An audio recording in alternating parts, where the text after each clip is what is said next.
Hello, everybody, and welcome to the Great American Show. It's great to have you with us today. Thanks so much for joining us. I hope you all had a great weekend and enjoyed the Super Bowl with your friends, family, and loved ones. What a Super Bowl it was. Now we start the countdown until next football season, where I will be in hiding until that season starts, as I'm now in denial with no sports left to watch. Let's get into some news of the day, folks. The Marxist Dems are having a very tough time fathoming with Elon Musk, the world's smartest and richest man, cutting government waste. And what are they so terrified about? Are they terrified that he may uncover their slush funds and where they're stealing money and laundering money? Because it certainly seems as so. Marxist deranged Dem Maxine Waters among some of the folks leading the fight, trying to barrage into the Department of Education office last Friday. These folks can't seem to fathom with what's going on. Elon Musk uncovering all the fraud and waste we've seen now in USAID, money going to Politico. We now find out that USAID spent some money, a few $1,000s in polling with Gallup polling.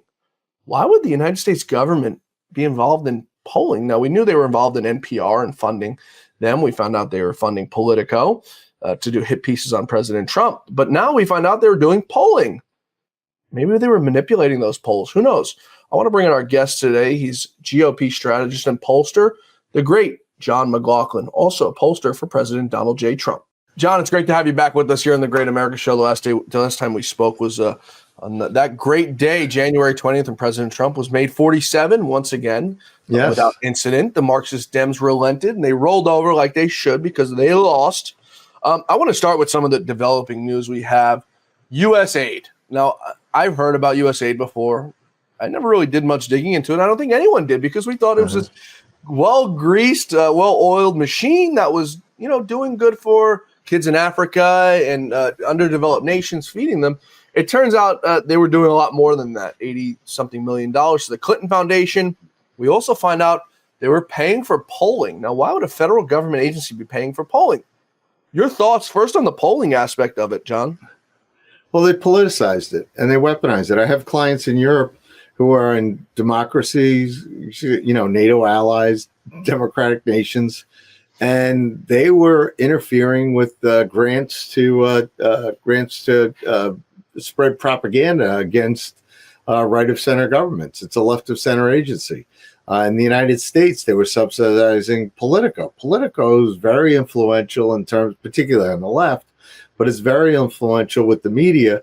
And it's kind of like a Soros modeled operation where they see these things, they bias it to the left, and they corrupt it. And, their biases, they carry stories about how great open borders are and immigration, and they don't carry things about illegal immigrants committing crimes, et cetera. They don't talk about, terrorism the way we might talk about terrorism.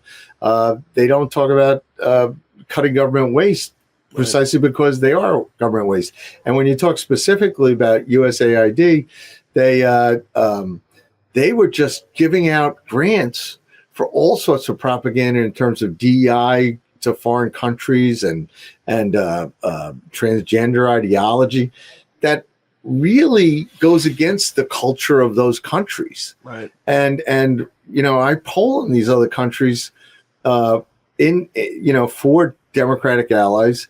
And you've got countries like Georgia, the Georgia Republic. They had an election in December and the prime minister was reelected. But Soros and the gang are trying to undermine the government precisely because even though Georgian voters and Georgian people are anti-Russian, anti-Putin, they want to try to drag them into the Ukraine war to be like a second front. And it's wrong.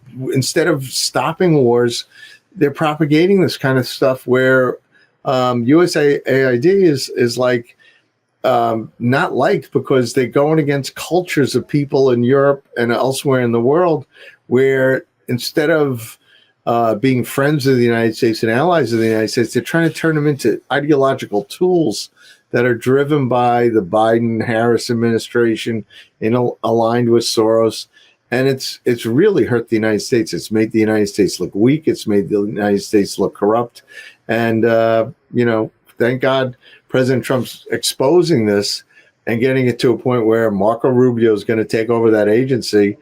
And since they never challenged the validity of any of these projects and why they were doing them, hopefully get rid of those bureaucrats who were just sending American tax dollars overseas to be wasted. And Americans are already suspicious of foreign aid. So this just affirmed our suspicions, and sadly it was correct.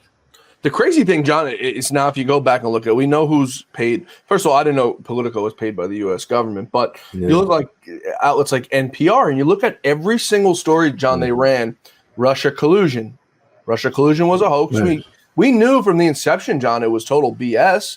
I think these outlets knew. I mean, they portray themselves to be idiots, on the main stage, but I actually think they're really smart, and it's a game of deception that they run rather than a game of intellect. Yet this is the government, John, paying to come out and speak out against our own president when they willingly know it's not true. It's all fake. It's a lie. They ruined the man's life. They tried to get him killed 2 times. They impeached him how many times? We've now got impeachment number 1 from the lunatic Al Green, the resident mental patient over on Capitol Hill. I mean, how much more is Donald Trump supposed to take before he actually does retribution? And by retribution, I don't mean going out and doing illegal things. I mean by rooting out the corruption so that it never happens to someone again. You hit the nail on the head when you said the word corruption. I mean, Joe Biden, besides being the most incompetent failure that ever served as president of the United States, as President Trump has pointed out, and it helped us win the campaign, win the election because the American people already knew it. Corruption is the main word, and they corrupted NPR, which was supposed to be a kind of neutral, just fact-based organization that was supposed to reach areas that didn't have media outlets, et cetera. Right. And the same for PBS. And, yesterday you find out there's a study from the Nonpartisan Media Research Center that Brumpelzel's organization released, where NPR and PBS were abolishing, basically, they were targeting conservative outlets, whether it was One American News Network, Newsmax definitely, they were Media Research Center, anything that was a conservative right of center source or balance to the propaganda that they were putting out. They basically, censored them from the PBS and NPR news media. And that's dangerous. And they were doing this overseas. And Brent Bozell's now, him and Carrie Lake are up to be running the media boards that control this, which is the prerogative of the president. And what they're doing is they're going to try to hold up those Senate appointments. And we've got to get them passed as soon as possible because, there once was a time for us 20th century guys who are older. There was once a time where the voice of America was a voice of integrity and freedom around the world. There once was a time when Radio Free Europe was a beacon of hope to people in communist captive countries. Instead, they've been infiltrated by the Marxists here in the United States, and they've become propaganda tools, and they actually undermine our democratic allies, and they undermine right-of-center governments. And that has to be stopped. I mean, it's like, President Trump needs to take control of these media outlets again and become a beacon of freedom for the rest of the world, because nobody's telling the truth on the international scene about the Communist Chinese Party. Nobody's telling the truth about, what Russia's doing and what the United States, what needs to be done. And that'll help bring peace to the world. I mean, yesterday was the birthday of Ronald Reagan, and Ronald Reagan, what he did was become a principled, consistent voice of freedom against communism throughout the world. So much so that, by the time he was done with his 8 years of presidency, without firing a shot, maybe Grenada was a little piece action where we beat the Cubans or whatever, right. But without firing a shot, within a year after he left office, the Berlin Wall collapsed, right. And communism fell, and the Iron Curtain went down, and freedom, reached people that never knew it in their lifetimes. And now you've got, sadly, the tools that we use to get information out, to encourage people to stand up for freedom and to that where they can find out the truth. Those tools have been corrupted by the left in the United States to actually, propagate Marxist ideology and government ideology that's basically left of center and socialist. The problem, John, and I've been saying this often on these shows that I've been doing, and it really made me open my eyes. Obviously, before this has been going on for the last 4 years, but it really made me open my eyes when that plane crashed in D.C. I couldn't turn on a news network, John, and get the news. Everything was this, and this. And then Trump came out and said it was a DEI issue. Now every single news network's saying Trump's a psychopath and this, he's calling it DEI. You can't turn on a news network now, John. I don't watch television. I listen to very few podcasts. I listen to Joe Rogan podcasts, about really the only thing I listen to. But sometimes I do want to turn on the TV, John, and find out the news. I want to know what's going on. You can't even turn on a local news network here in New York City without it giving you some sort of bias spin. Trump did this, Trump did that. It's never covering it down the middle. Make your own determination. Do you think we could ever get back to a society where we can turn on a news network? And it used to be CNN. I got to be honest. When I want to find out news, I turn on CNN. CNN's got very good reporters when it comes to news. Fox News, not so much. If I want to get news, I'll listen to them. But even then, their reporters get into the dirt of anti-Trump this, anti-Trump that. Can we ever get back to America where you can turn on, fix your bunny ears? You may remember that, right? Right. TV to get TV. I spent a few days at my grandparents' house as a kid, and turn on the news and listen to a non-biased anchor tell you the news and let you make the determination for yourself. Well, there's definitely a huge vacuum for that, and people would welcome that. But that the tragedy when you mentioned about the helicopter and the airline crash in Washington, which was absolutely tragic, and it appears to be should have been prevented. Yep. But the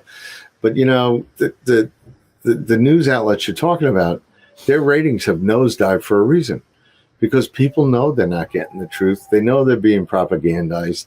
They know that that basically the coverage, they're censoring the truth, and they're slanting the coverage to help their point of view.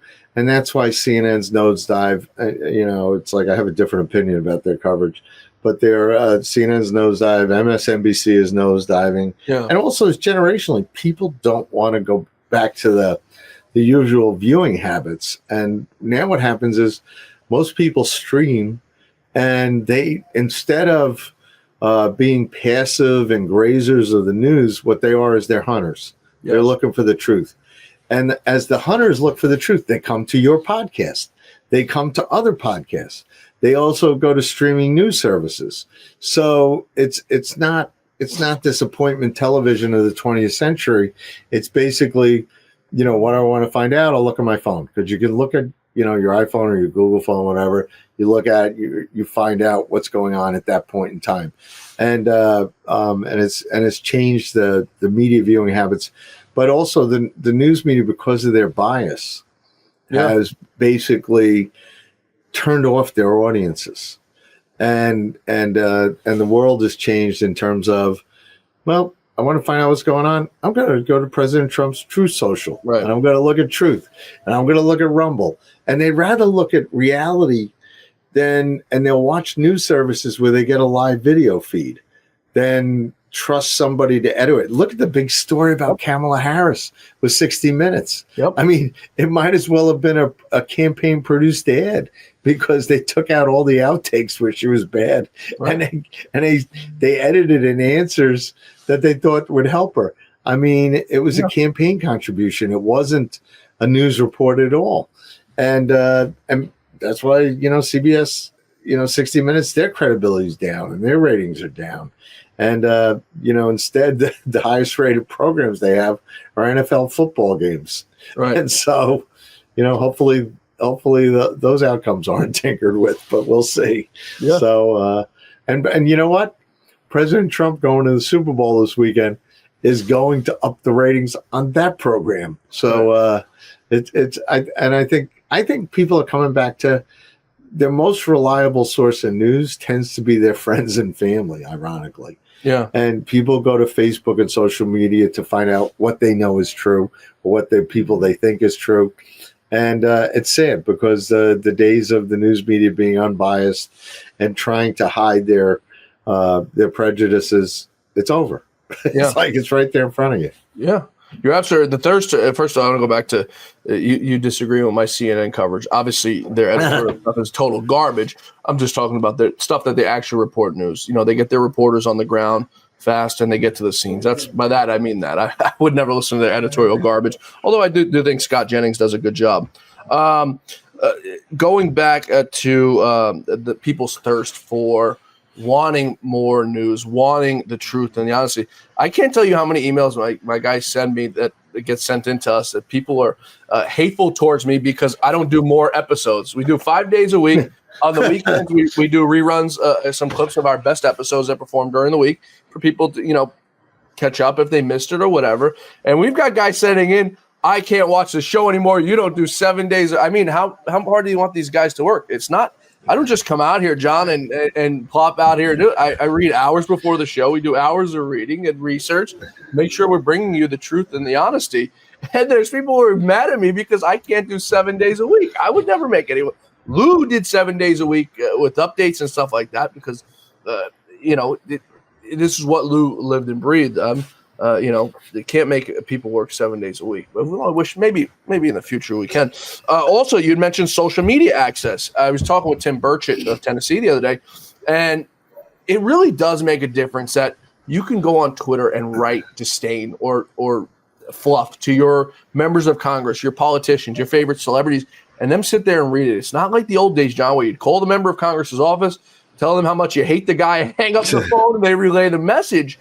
Or send a letter via pigeon carrier, or send a fax, or whatever method you used to have to do it. It really has changed the political climate now that President Trump goes on Twitter and Truth Social and sees what people are saying, responds to what people are saying. He actually does himself, especially if it's at 2 o'clock in the morning. It's President Trump. Members of Congress, politicians. It really has changed the political climate, John, I think for the better. What's your thoughts on that? Well, first of all, by the way, I got to give you sympathies because trying to follow on Lou Dobbs's legacy is pretty hard. It's impossible. But you're doing a great job, and to credit you, when somebody's saying you got to do more of it, that's your audience. They want more of it. You've got a good product, and you're getting people another point of view and facts out that they don't normally have. So you got to do more of that. So John, try to make your audience happy, and figure out a way to live up to the standard that Lou set up for you.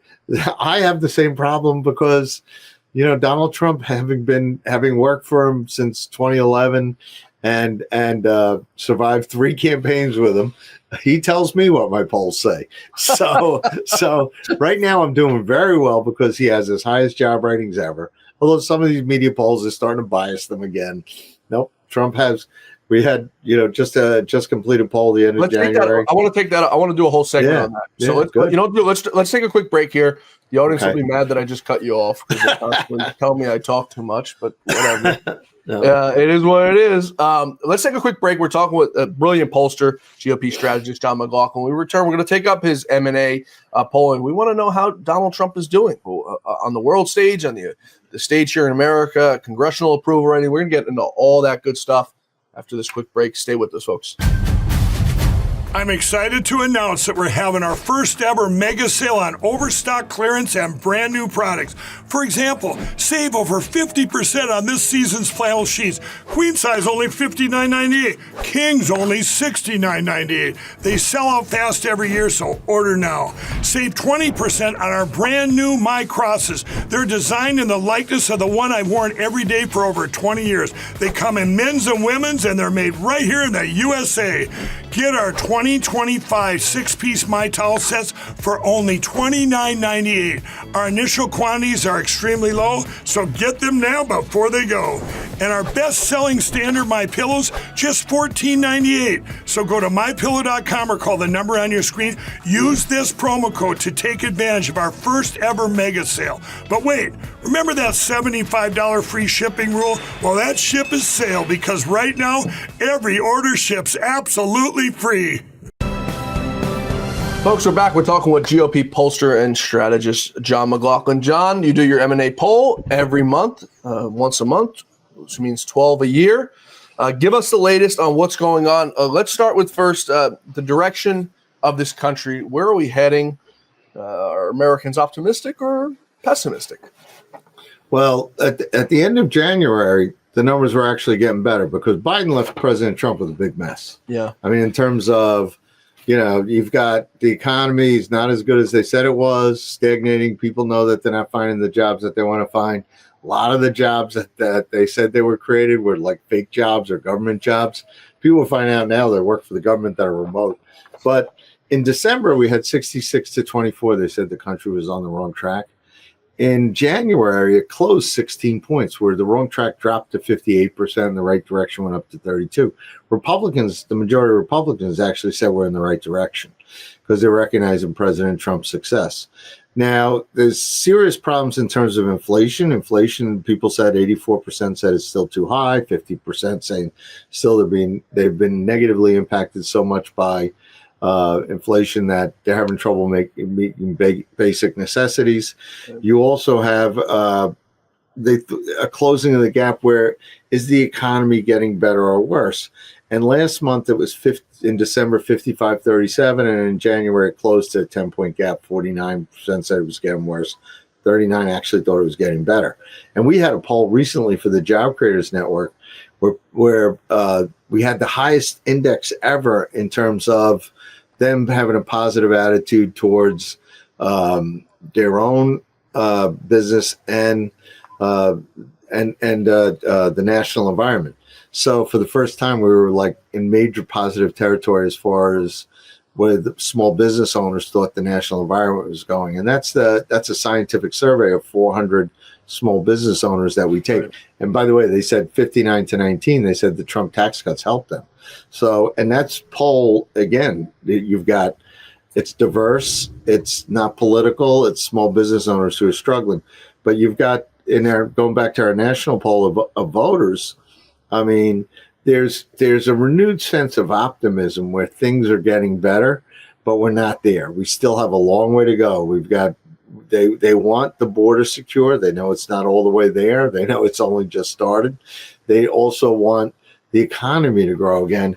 And when you ask, about goals, they'll tell you about 2/3 of the voters are saying we got to secure the border and we have to have tax cuts to reduce inflation and grow the economy. So President Trump, on the other hand, he's got an approval rating of 52 to 43 straight up, which is the highest that we've seen since Election Day, where he was 56-43.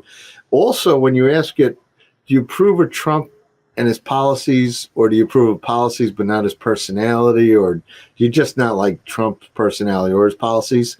57% like his policies, which is really good because those are kind of Reagan-like numbers. So only 38% really oppose his policies and don't like him personally. So, and what's interesting is the job that he's doing pulls up his favorable ratings where he's still in that positive. Biden and Harris, by the way, Biden, on the other hand, 56% of all Americans are still unfavorable to him. It's the inverse of Trump.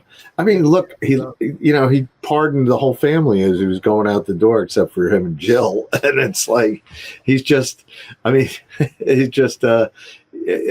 the damage he did to the country. We are so lucky what we're finding out now about what his administration was doing and how weak they were and how corrupt they were. We are so lucky that that President Trump won that election, is now using his experience, using his determination to root out the corruption and root out the failure, and get the government moving back in the right direction, working for the people instead of the special interests in the Washington D.C.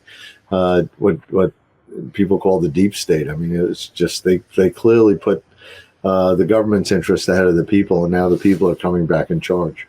Yeah, a few things you had mentioned there. The Trump tax cuts. I think we're expecting those to maybe start getting revved up around June, July. Is that correct? Where we're going to start seeing? They said before it was either Labor Day or Memorial Day, where they were going to have them set and ready to go. And among some of the biggest things were his campaign promises: no tax on tips, Social Security, no tax on overtime. I mean, These things are massive. It's such a simple equation, John. I'm not an economist. You're not an economist, but we understand common sense. If you put more money in the American people's pockets, they are going to spend it. Maybe you get 1 out of every 10, maybe 1 out of every 15 who puts the money under their mattress because they're saving for a rainy day. That's fine. But the general population is going to go out and buy their kids the toys that they couldn't buy them before. They're going to go out and buy filet mignon for dinner instead of skirt steak. You could go down the list of things where they're going to spend the money, but it's going right back into the economy. And when it goes back into the economy, there's sales tax and it's just a recirculation of the money. Why are the Democrats so against tax cuts? It's tax cuts for the American people. And by the way, John, corporate tax cuts are the same exact thing. When you give corporations tax cuts, some of them do stock buybacks. And for people who aren't so well versed in that, stock buybacks drive the stock price higher. People who have 401ks make more money. People who have IRAs make more money. People who invest in the stock make more money. Wall Street makes more money. Optimism goes up. You get the whole trend on where I'm going with this. Why are the Democrats so against this? Well, it's about control. They think they're smarter than you, and they think they should raise your taxes and take your money, and they do a better job spending it, as they've shown with USAID and other things. They think that they can do a better job than you, and it really threatens Washington that the people would want tax cuts. Now, we did polling, 2 questions in the January survey. We asked them, do they think, the Fed does a better job than they get credit for the federal government? Only 25% of the voters said that. They said it's wasteful and inefficient, 64%. And when we asked them how much of the federal budget they think is wasted, and we gave them choices going, in intervals going from 0 to 100%, the average was 38%. This is the perception of the voters, that they think 38% was the mean score, what they think is wasted by the federal government. Now, that's why back in December when we took the poll, when we asked them, should the Trump tax cuts be made permanent? 70% of all voters said it should, only 17 opposed. 58% of the Democrats said it should. Yeah. Do you want no tax on tips? They approved, 71-21. Do you want no tax on overtime? 66-25. You want no tax on Social Security income? 82-11. The voters support that. There is huge public opinion support for getting this done. Now, in the January survey, the generic ballot for Congress was 48 Republican. The Democrats had collapsed to 40%. Wow. It was dead even on election day, right? So the Democrats' agenda has been vanquished because they decide that they want to have chemical castration of children, whether they're or chemical sterilization. I mean, they're literally fighting Trump's orders to where we don't want this to happen in children. They're fighting the executive order about men, going into girls' locker rooms and playing women's sports, etc. They're fighting that. They want to keep this money in Washington to spend your money on this silly stuff that is absolutely wasteful and hurtful. And they don't want the Republicans to pass the one big beautiful bill that secures the border and provides tax cuts that would grow the economy. They want to win the midterm elections and take back Congress and the House and the Senate. And the way to do that is to stop the Republicans from getting the tax cuts, because Trump's tax cuts in his first term didn't pass till December. They did healthcare first, and they lost that by a vote. Paul Ryan. And so the tax cuts didn't go into effect. Trump lost the midterm. Well, the Republicans lost the midterm election, right? Paul Ryan, Mitch McConnell. They lost the midterm elections, and Trump got impeached. Yep. And, if you think the Democrats, don't know what they're doing, you're exactly wrong. Yep. They're going to do everything they can to slow down that reconciliation bill. They're going to try to fake us out on immigration, because you remember, in December, we asked, do you approve or disapprove of support of deporting illegal aliens who are criminals? 86-8, the voters support that. Do you support or oppose deporting illegal immigrants? And that's the exact way we asked it. 66-27, American voters support deporting illegal immigrants. So the Democrats want to stop all that. The Republicans, I had a great friend, Pat Caddell. Pat Caddell supported President Trump. He was Jimmy Carter's pollster back in the 70s. I worked for Finkelstein, who was one of Reagan's pollsters. I didn't know him then, but I got to know him later on. And Pat had a saying. His saying was, the Democrats are the crooked party and the Republicans are the stupid party. Yep. So the Democrats want to see how stupid the Republicans are right now. Are they going to support President Trump, or are they going to, listen to Washington and not listen to the people that support President Trump? The majority of Americans support President Trump, whether it's on securing the border, on growing the economy through tax cuts, on cutting the waste in government. If the Republicans don't get their act together and do these things, and we're talking about before Memorial Day, you can't wait till Labor Day. You can't wait till later on this year. If they don't do that, they will be the minority party in both houses in the midterms. And that's what Chuck Schumer knows. And by the way, Chuck Schumer, right now, he's a 24 favorable, 39 unfavorable. The Republicans should point out he's opposing them on these messages and drive his negatives over 50%, that he becomes the next Joe Biden. Because if we don't get these things done, we will lose the majorities in the Senate and the House. And electing Donald Trump won't have been enough to basically put our country back on the right track.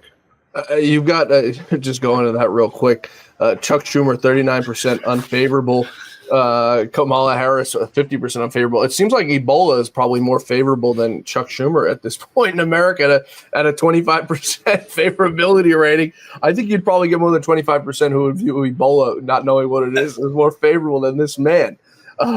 He's just that unlikable. We saw what he did with the whole tariff scam, where he held up a thing of Corona. It's not a Corona. I wish it was. And an avocado. And Chuck doesn't go to the store and go grocery shopping. I mean, stop fooling yourself. Back to the Trump tax cuts. I'd be more than happy to have one of these tofu-eating, Harvard-educated, Yale-educated, blue-haired liberals come on the show and debate them any day of the week on tax cuts, on immigration, because they're wrong. I mean, there's no way to put it. Illegal immigrants aren't good for this country. It's as simple as that. Tax cuts are good for this country.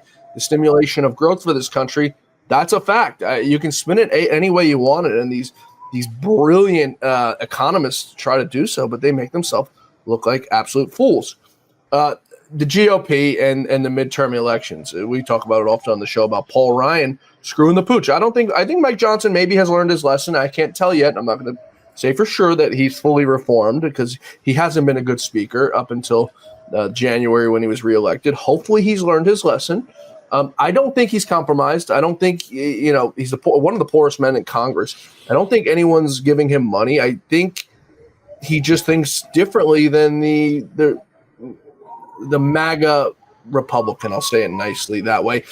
It's going to come down to them fighting, John. They don't fight. It's what it is. The Republicans never fight. Every fight they come to, they roll over on their back like a golden retriever, as Congressman Andy Biggs puts it. There's going to be a fight for these tax cuts. We spoke about before Kash Patel and Tulsi being held up, and this scares the hell out of me because they're now held up another week, right? They were supposed to be brought in last week. Now it's held up another week. No fight from the Republicans. They're fine with it. They roll over on their back. Chuck Grassley rolls over on his back. How do we get these people to start fighting? Well, I think fighting for us. I think Speaker Johnson, I think, will pretty much do what President Trump asked him to do, and I think he was holding on to his speakership precisely so President Trump could win the election and get these things moving. Senator Thune, who I worked for years ago in the 90s when he first got elected to Congress, and I actually did the survey that showed he could beat Tom Daschle, and I ran the independent expenditure to help him beat Tom Daschle with an important election in South Dakota in 2004. and John Thune hasn't had a tough race since then, and the people of South Dakota like him, but he's now the leader of the Senate. So I think you're going to see both leaders defer to President Trump, and rightly so, because it's his agenda that will get their majorities reelected. And in 2002, we were the lead pollster for the National Republican Congressional Committee. Tom Davis was the leader of that. And we also had done work for the RNC the year before in Virginia to help them keep their Virginia House of Delegates. But we used tactics and we used ideas and messages that were aggressive with the Democrats that enabled the Republicans while George W. Bush was president to pick up 2 Senate seats and 8 House seats and defy history and keep their majorities. President Trump has got a very good political team, sending them ideas about what they need to do to keep their majorities, and they've got to go play offense. And the most immediate thing is it's not about politics anymore as much as, or even the daily news cycle. It's performance. We have to reduce inflation. Yeah. We have to grow the economy. We have to secure the border. We have to stop these endless wars. We have to lower crime in the United States. If people see results in the first year of President Trump's term, it makes it possible that we can win, the midterms. For those of us old enough to remember, I got a picture up there with Ronald Reagan behind me. He's like, because I did work for Arthur Finkelstein, who was one of his pollsters. And Reagan his tax cuts didn't go into effect till 1983. They got them passed. Didn't go into effect till 83. In the meantime, we lost 26 House seats. And somebody pointed out to me it could have been worse. Yeah, we picked up a Senate seat.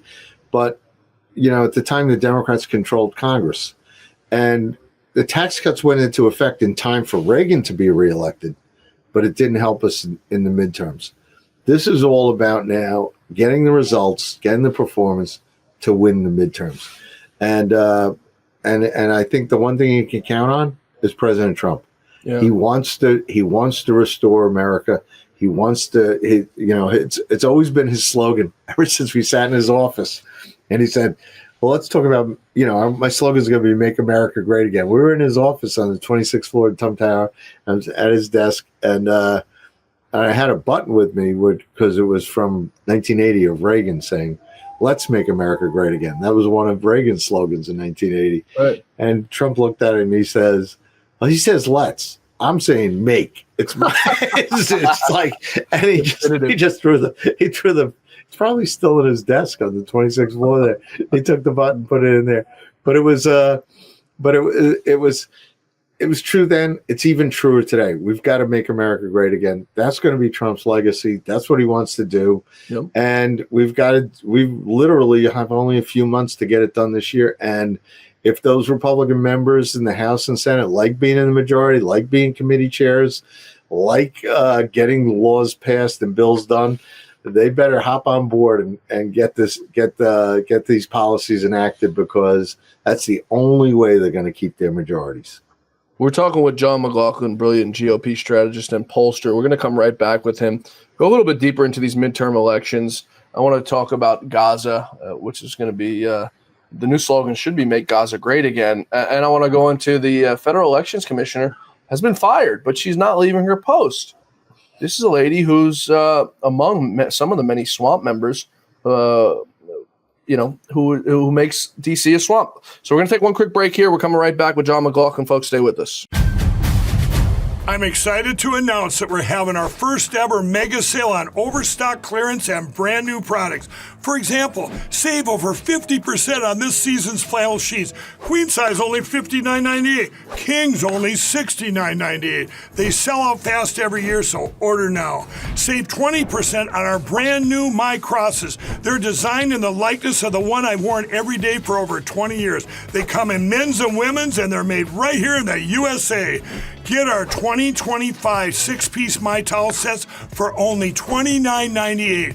Our initial quantities are extremely low, so get them now before they go. And our best-selling standard MyPillows, just $14.98. So go to MyPillow.com or call the number on your screen. Use this promo code to take advantage of our first ever mega sale. But wait, remember that $75 free shipping rule? Well, that ship is sail because right now, every order ships absolutely free. Folks, we're back with John McLaughlin, GOP strategist and pollster. John, we were talking about the midterm elections.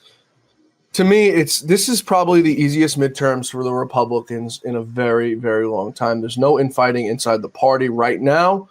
The Republicans are fully united behind President Trump, it seems, fully united behind Mike Johnson, fully united behind John Thune, right? So you have the unity, which has been very hard for the Republicans to do. Okay, you have that aspect. You have an agenda, an America First agenda, which the American people overwhelmingly voted for on November 5th. Okay, so you have that aspect. To me, it's very simple. You pass the tax cuts, you get inflation down. I think those two simple things, coupled with this border thing that, I mean, we're going to talk about that as well, but Tom Homan seems to have it very under control. You've got three major issues right there. The saying is, it's hard to mess up an empty lot. It seems to me, in my opinion, that this is just an empty lot. The Republicans just have to do what they promised they were going to do, and we'll pick up some Senate seats. We'll hold Senate seats, more importantly, and we'll hold the House for another 2 years for President Trump to finish out his agenda, and then pass the torch to maybe J.D. Vance. Is your interpretation of this similar to mine, and how easy it is? In basketball, we call it a layup. Politics, yes. Government, it's never that easy. So, but it's like it's a clear path. I mean, President Trump is a historic figure in American politics. He's done. He's probably won elections. He won the Republican nomination greater than Ronald Reagan ever did. You know, winning primaries that were blowouts. And when we won the nomination, he was the front runner for president, and he stayed the front runner for president, and we won the national popular vote because of that. So it's very simple. He laid out a very specific agenda. He laid out a very straightforward plan to get these things done, and now he's enacting them. If you want to know what President Trump's going to do, just follow what he says. He's a businessman. He's not a politician. He's somebody from outside the system who's been elected to reform it, and he's broadening his coalition. When he gets people like RFK Jr. and he gets people like Tulsi Gabbard, former Democrats, part of his coalition, it's an expanding majority, and it can get even bigger. Yeah, and it's up incumbent upon these Republicans in the Senate to cut the nonsense out and get Tulsi through and get RFK through. They knew, the American people knew, the senators knew that these people were presumably going to be part of President Trump's administration before November 5th, before he won the election. They knew what they were getting. They had plenty of time to do it. Stop dragging your feet. Stop letting Chuck Schumer call the shots here. He's in the minority. Stop acting like he's in the majority, and stop being so terrified of this man. There's absolutely nothing to be terrified of Chuck Schumer. I promise you of that. You want to go look at skeletons in the closet, I promise you. It probably looks a lot worse for Chuck Schumer than a lot of these Senate Republicans. Enough's enough. Cut the BS. John, I want to turn to Gaza, which seems to be the news of late. President Trump taking over a territory, which I think is probably one of the smartest things he's proposed, possibly ever. It's a land that's been long disputed.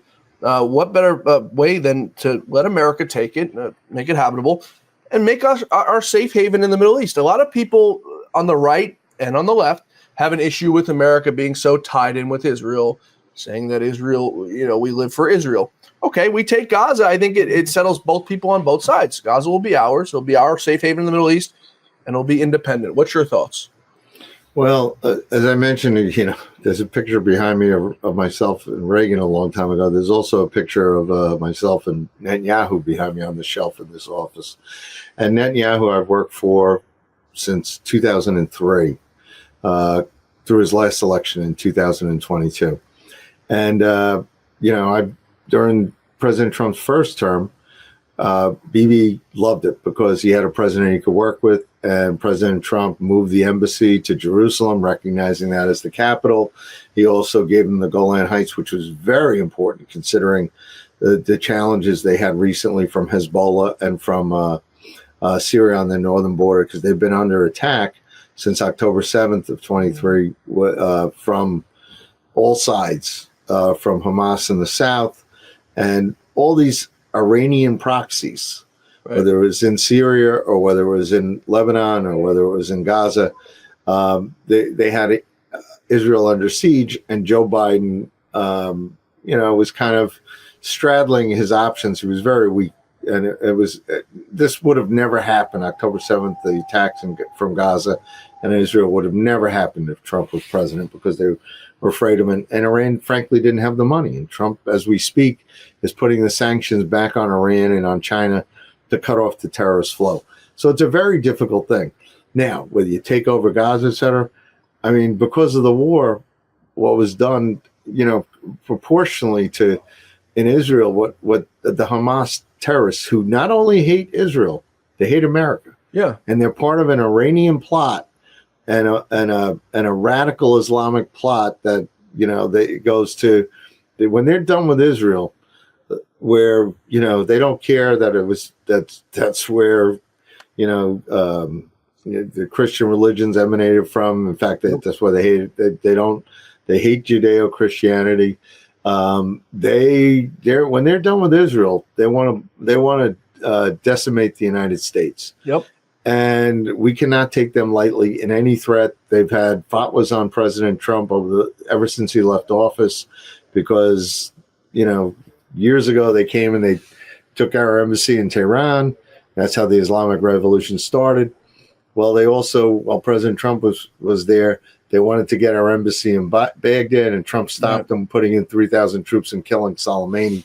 So you got to look this at a bigger perspective. Is like he's trying to shake up the Middle East, that we get some sort of stability and peace. And there's a lot of Arab nations there who, yes, they signed the Abraham Accords when Trump was there working with Bibi on that. Right. But they, right now, they don't want the Palestinians, because they know it's a problem, because they've been brainwashed. They're ingrained with this ideological hate of Israel and the United States. Right. And I think President Trump's trying to shake it up. And I mean, I've been on the coast in Israel of those beaches, and I've been on the border with Gaza, and I've been in the tunnels, which are terror tunnels, which extended. There's scores of them, and they extend into Israel. It would be easy for them to put a nuclear bomb underneath Israel, and the a lot of these terrorists are crazy enough to do that. Yep. And when you think about it, going back to these. What is it? Bin Laden. Bin Laden, when he attacked us in the World Trade Towers, their first, instead of the World Trade Towers, some of them were thinking about, they wanted to fly those planes into nuclear reactors. Oh my goodness! But they were right, and the American government knows it, and they thought about it. Khalid Sheikh Mohammed is still in Guantanamo, and they know about it, and they thought about doing that, but Bin Laden didn't want the reaction from the United States. Instead, he got the reaction he did from 9/11. But this is what we're dealing with. And credit to President Trump for working with Bibi they have to clean it. Gaza right now is uninhabitable. Yeah, they have to clean out the rubble and the terrorism that's there, and try to make it a place where you could live. And right now, the people, those Palestinian families, they can't live there. So they have to figure out, well, which Arab countries are going to help them out, whether they're right on the border of Egypt, and Egypt doesn't want them. Right. So think about it. It's like, the Palestinians before Arafat, when he was in Lebanon, they had problems there, but they created like an internal civil war. Same in Jordan. It's a very difficult situation. So I credit President Trump for trying to solve it, and working with Israel to solve it and secure it. But it's going to take a lot of help from the Arab nations to solve that. And we're definitely going to have to do something with Iran, that they go back into their box and they don't stop funding the surrogates, whether it's the Houthis in Yemen or it's the Hamas in Gaza, or it's Hezbollah up in Lebanon. It just needs to stop. And Donald Trump's the strong horse who's going to make sure that they can't do those things again. You know what I tell to everyone, John, who says, well, America shouldn't be over there. They shouldn't have anything to do with Gaza and this and that. And Gaza's this and Gaza's that. If Gaza had a legitimate government, John, do you think this would be happening? If Gaza had a legitimate president, if they had a man who ran this, if they had a coalition, if they had a government, there'd be no taking over Gaza. It's an illegitimate place. It's got no leadership. Nobody runs the place. I mean, even looking out into Palestine, who really runs the place? You know what I mean? There's no legitimacy to any government there. So for Al Green to be saying Donald Trump is partaking in dastardly deeds by doing this, the place really, I mean, it's like it's run by nomads. No, it's run by terrorists who hate America. Right. And the problem that we have is that until they realize that they can't win this and that their support from Iran is going to dry up, you're going to have this problem where, you know, they were cheering in the streets when 9/11 happened. Back to America. And those of us who forget what 9/11 was about, and it was about radical Islam trying to defeat America, that would be a huge historic mistake. And what we have to realize is, you know, that if we're not strong, those terrorists come back in power and they will attack Americans and kill Americans. And it's been going on for years now. So, so Donald Trump has a very, very difficult job that, you know, Joe Biden appeased them. He allowed Iran to build up a war chest of billions of dollars again, and they have used it to attack Americans and our allies. Yeah. So I think cleaning out Gaza and ending the terrorism is a very worthy goal and an important goal that the United States should be focused on. But we shouldn't put our guard down, and we shouldn't think that this is going to be easy. And it's going to take a lot more than just the United States and Israel. The rest of the world, including the United Nations, which is totally wasting money. We provide a quarter of their budget, roughly, and a quarter of their budget, and they were funding those terror tunnels that were in. They have concrete. You could run a railroad car down them. They have electricity. They have internet. They have water extending miles into Israel. They were built with American tax dollars that were supposed to go for hospitals and schools. Probably Instead, they built terror tunnels, and the United Nations covered it up, just like they covered up for these terrorists that attacked Israel and murdered babies, old people, civilians on October 7th. I mean, we've got to take a serious look at what the United Nations is supposed to be doing. Instead, you know, their human rights outfit seems to be like a terrorist, training group or funding group.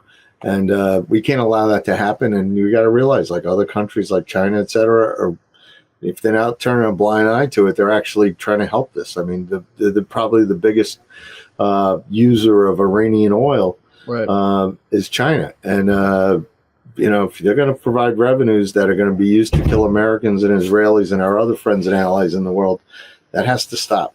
Yeah.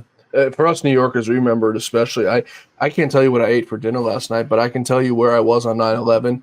I was a young kid. I remember getting taken out of school. I remember everything to the day. I remember my mother not being able to get a hold of my father, who worked on 388 Greenwich, which was 2 blocks over from the World Trade Center. We got footage from after it of the plane the surveillance passing by his building at Citigroup on Greenwich Street.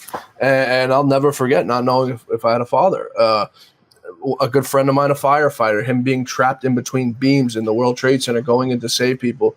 You know, it's been 23 and a half years since we had an incident, thank God, like that in America. But how long are we supposed to sit back and wait for it to happen again? And if it does happen again, it's going to be from a nation like Iran, that Obama sent billions of dollars in cash to, for them to do whatever they want. And people don't realize that. And for everyone I speak to who says, you know, America's too in bed with Iran, well, I tell them, well, okay, that's fine. You may think that. In some cases, it may be true. But if you go look at who's backing Palestine and Gaza, it's Iran. And these are very, very bad people, the largest state sponsor of terrorism in the world. And if a nuclear weapon goes off, it's not going to be North Korea. It's going to be Iran. Yeah. Well, hopefully President Trump can stop that, but there are huge challenges. And this is just a start. And he has positive intentions. He likes people. He Yeah. wants people to live in peace.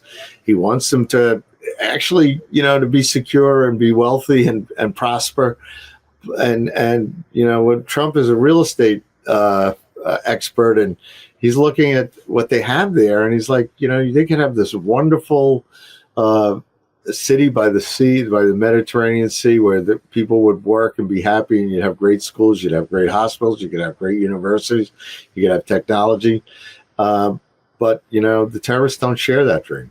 I mean, they'd rather people suffer and die than provide peace and prosperity for people that would really enjoy peace and prosperity. Right. So it's kind of sad, but it's a real challenge that President Trump has to try to solve, and at least put us on the path to solve in the long term. I'm all for it, just so long as it doesn't turn into another Iraq or another Afghanistan. And we know all too well how America finds a way to screw up an empty lot. No pun intended. It's what it is. John McLaughlin, GOP pollster, McLaughlin Associates, great American. Come back soon. It's always a pleasure talking with you. Thank you, John. Thanks, everybody, for being with us today. Please be sure to join us back here tomorrow for the Great America Show, where our quest for truth, justice, and the American way continues. We'll see you back here tomorrow, same time, same place. And until then, may God bless you. May God bless America, and may God bless the great Lou Dobbs. See you back here tomorrow, folks.